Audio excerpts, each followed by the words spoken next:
आप देख रहे हैं नेट्रिक न्यूज, साहस सच कहने का। नमस्कार, मैं हूं आपके साथ प्रेरणा तलवार और आप देख रहे हैं नेट्रिक न्यूज। और आज हम बात करेंगे भारत की एक महान शख्सियत के बारे में, बाबा रामदेव। इनका नाम हर कोई जानता है, जिन्होंने योग से जनता को अपना बनाया है, जिन्होंने योग से पूरी दुनिया में नाम कमाया है। और पतंजलि का निर्माण करके रामदेव ने देश का नाम दुनिया में और भी ज्यादा रोशन किया है। हम उनकी इस यात्रा के बारे में विस्तार से जानते हैं। रामदेव का जन्म 1965 में हरियाणा के एक छोटे से जिले महेंद्रगढ़ में एक गरीब परिवार में हुआ था। उनका बचपन का नाम रामकिशन रामनिवास यादव था। रामदेव ने अपने गांव में सिर्फ 8वीं तक की पढ़ाई की थी। उस साल वो इकलौते थे जो पास हुए थे उस स्कूल की कक्षा में। फिर थोड़े दिन बाद उनके घर वालों ने उन्हें खानपुर नाम के गांव में गुरुकुल में पढ़ने के लिए भेज दिया, जहां वो अपने गुरु आचार्य बलदेव जी से मिलने पहुंचे, जो कि बहुत बड़े विद्वान थे। रामदेव ने गुरुकुल में रहकर 2 साल के अंदर ही सारी वेद शिक्षा प्राप्त कर ली, जहां उनको गुरुकुल से डिग्री भी मिल गई और उन्होंने वहां संन्यास भी ले लिया था। इसके बाद उन्होंने योग के बारे में और भी ज्यादा जानने की इच्छा जताई। हरियाणा के जींद डिस्ट्रिक्ट में जाकर उन्होंने कुछ सालों तक योग की पढ़ाई करी और योग के बारे में बहुत कुछ जाना, जहां से उनका प्रसिद्ध नाम बाबा रामदेव पड़ा। उसके बाद उन्होंने हिमालय की तरफ जाकर योग और अपनी शिक्षा को पूरा किया, बहुत काम किया और हिमालय में जड़ी बूटी की बहुत सारी जानकारी भी प्राप्त की। और रामदेव ने इस दौरान बहुत समय हिमालयों और पहाड़ों में रहकर काटा। काफी समय बाद बाबा जी जब 1993 में हिमालय से लौटे तो रामदेव को योग और जड़ी बूटी के बारे में बहुत अच्छी खासी जानकारी हो चुकी थी। हिमालय से लौटने के बाद रामदेव हरिद्वार गए और हरिद्वार में योग और जड़ी बूटी की और भी ज्यादा शिक्षा प्राप्त करने के लिए हरिद्वार में एक गुरुकुल कामरी विश्वविद्यालय में दोबारा से शिक्षा लेने के लिए पहुंच गए। दाखिला लिया और कुछ समय शिक्षा लेने के बाद 1995 में बाबा रामदेव और आचार्य बालकृष्ण से मिलकर बहुत विचार विमर्श किया। उन्होंने तय किया कि हम लोग एक आयुर्वेदिक औषधियों का सेंटर खोलेंगे, जिसके बाद एक दिव्य फार्मेसी की शुरुआत की गई। शुरुआत में बाबा रामदेव और आचार्य बालकृष्णन अपनी कंपनी के द्वारा आयुर्वेदिक और हर्बल दवाइयां बनाते थे। धीरे धीरे ये दवाइयां लोगों के बीच लोकप्रिय होने लगी। इसी समय बाबा रामदेव एक योग गुरु के रूप में भी लोकप्रिय हो गए थे। इसके चलते रामदेव और बालकृष्णन दूसरे उत्पादों में भी पैर रखना चाहते थे, लेकिन दिव्य फार्मेसी के एक ट्रस्ट के अंदर रजिस्टर होने के चलते ये मुश्किल था। रामदेव और आचार्य बालकृष्णन ने लोन लेकर 2006 में पतंजलि आयुर्वेद की शुरुआत की और रामदेव और आचार्य बालकृष्णन विभिन्न तरह के उपभोक्ता उत्पाद बनाने लगे। लेकिन एक समय वो भी था जब दिव्य फार्मेसी की स्थापना के वक्त इसे रजिस्टर करवाने के लिए रामदेव और बालकृष्णन के पास पैसों की कमी थी।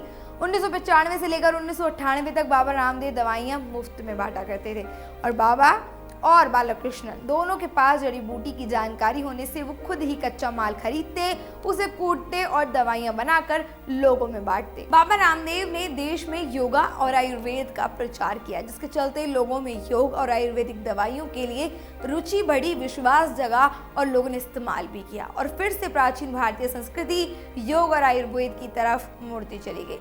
बाबा रामदेव को योग गुरु भी कहा जाता है। योगा और आयुर्वेद का प्रचार उन्होंने टीवी के माध्यम से किया। उनका प्रोग्राम विभिन्न राष्ट्रीय चैनलों पर प्रसारित किया जाने लगा, जिसकी बदौलत उनके योग से बड़े बड़े रोग ठीक होने लगे और बाबा रामदेव घर घर तक लोकप्रिय हो गए। और फिर क्या था, पतंजलि के प्रोडक्ट्स की तरफ लोगों का विश्वास और भी ज्यादा बढ़ने लगा और लोगों ने धीरे धीरे करके आयुर्वेद पर अपना भरोसा जता दिया। रामदेव का कहना सिर्फ ये था कि आयुर्वेद से जो लाभ होता है वो अन्य किसी और दवाई से नहीं हो सकता। आयुर्वेदिक एक ऐसी प्राकृतिक चीज है जिससे अगर आपको मान लें तो एक बार लाभ ना हो, पर यह भी तय है कि कोई नुकसान नहीं होगा।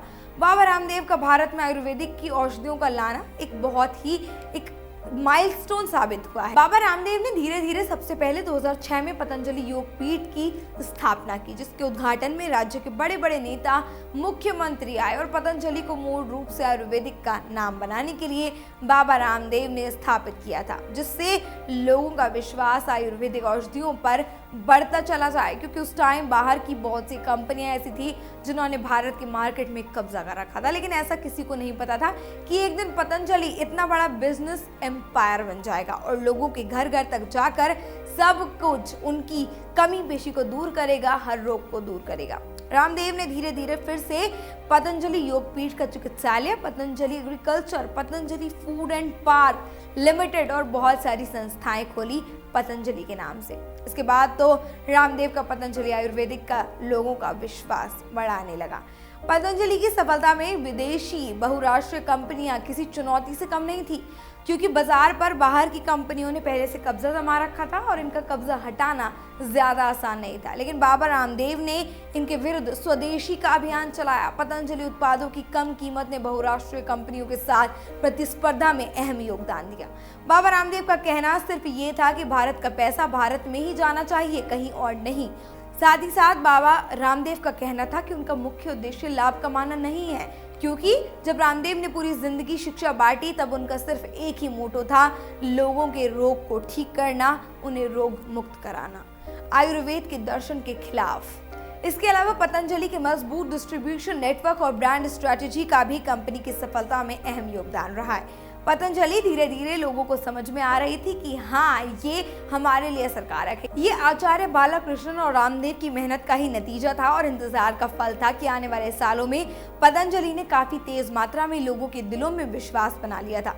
धीरे धीरे पतंजलि के स्टोर्स और काफी जगह शॉप्स खुल चुकी थी। पतंजलि ने अपने ही नाम से रोजाना इस्तेमाल की चीजें मार्केट में लाना शुरू कर दिया था। पतंजलि के अंदर बनाने लग गए थे, जैसे कि साबुन, तेल, नहाने धोने तक की सारी चीजें, और पतंजलि निकाल चुकी थी एक एक चीज जो लोग डेली लाइफ में यूज करते थे। धीरे धीरे पतंजलि ने लोगों का विश्वास जीत लिया और 2011-12 में 446 करोड़ रुपए से पतंजलि का राजस्व 2014-15 में 2000 करोड़ हो चुका था और 31 मार्च 2016 को समाप्त वर्ष के लिए 5000 रुपए पतंजलि ने बड़ी बड़ी कंपनियां यूनिलीवर, P&G, नेस्ले और कोलगेट जैसी कंपनी को पछाड़ दिया था, जिनको अब कोई ज्यादा इस्तेमाल भी नहीं करता। कंपनी 5000 करोड़ रुपए का टर्नओवर पार कर चुकी है और अब इनका 50,000 करोड़ रुपए का लक्ष्य है। और पतंजलि अब नेपाल में भी अपनी स्थापना कर चुकी है, वहां पर भी व्यापार शुरू कर दिया है। पतंजलि के स्टोर्स लगभग पूरे भारत में खुल चुके हैं।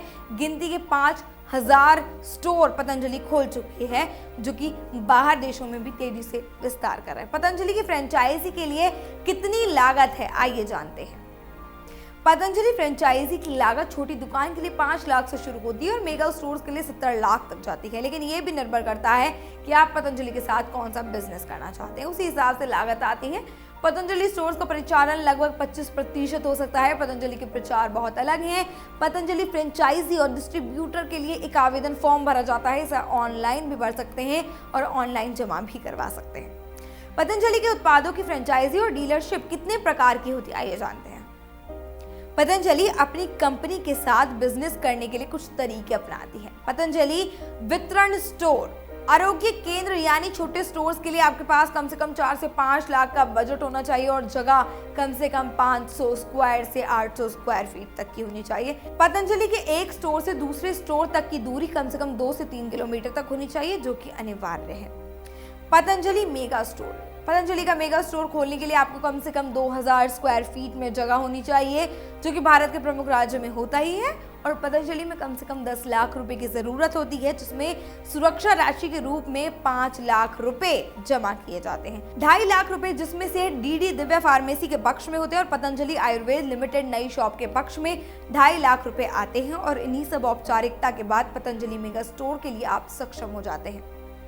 पतंजलि चिकित्सालय, चिकित्सालय के लिए इसे निवासी क्षेत्र के पास खुला होना चाहिए। पतंजलि इस चिकित्सालय के लिए आवेदन करते हैं और इसके लिए आवश्यक धन लाभ कम से कम 8 से 12 लाख होगा। चिकित्सालय को क्लिनिक के साथ एक चिकित्सक की आवश्यकता भी होती है। और पतंजलि चिकित्सालय के लिए आवेदन करते हुए एक बात सबसे ज्यादा ध्यान रखने वाली है, वो ये कि आपके पास जगह होनी चाहिए 750 स्क्वायर फीट से लेकर 1250 स्क्वायर फीट तक। पतंजलि खुदरा स्टोर, ग्रामीण जगहों में भी बहुत हैं और अगर पतंजलि स्टोर को स्टोर जगह में खोलते हैं तो आपको ये काम कम लागत में मिल सकता है और इसके लिए भी आप आवेदन भर सकते हैं। और इसकी कम से कम जगह 350 से लेकर 650 स्क्वायर फीट तक होनी चाहिए।